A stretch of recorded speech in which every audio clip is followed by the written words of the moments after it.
Paramashivoham. Om Nithyananda Paramashivoham. Om Nithyananda Paramashivoham. Om Nithyananda Paramashivoham.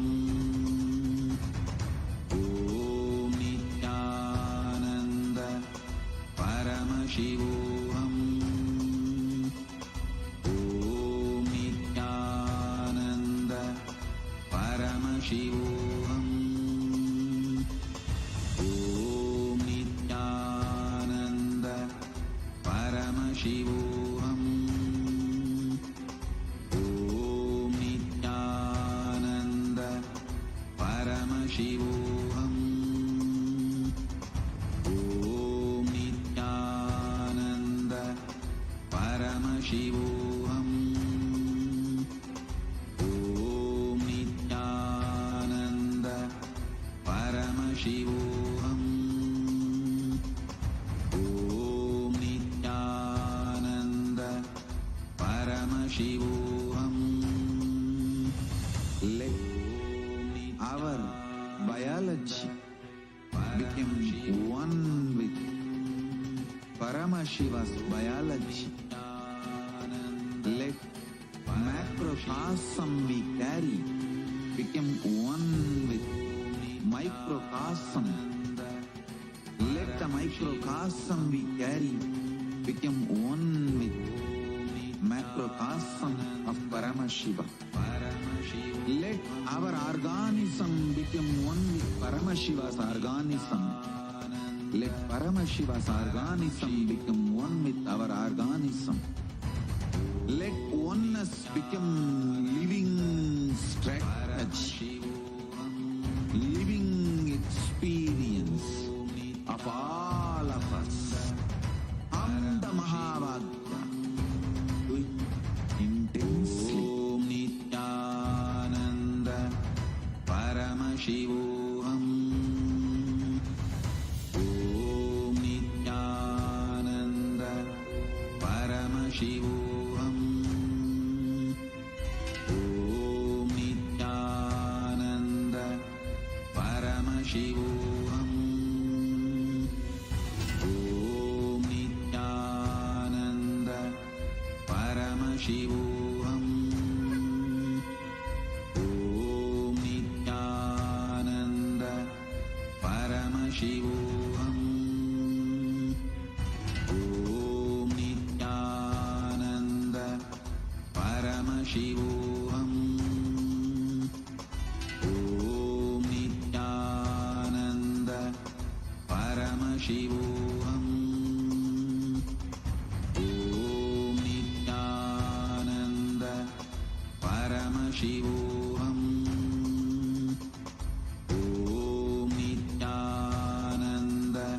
Paramashivoham.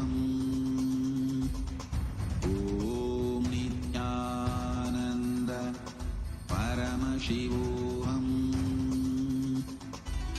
Om Nithyananda Paramashivoham. Om Nithyananda Paramashivoham.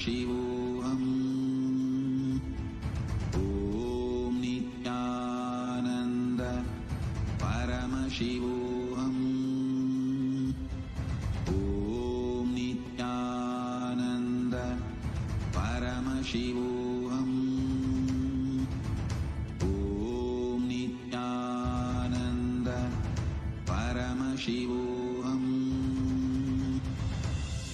Om Nithyananda Paramashivoham.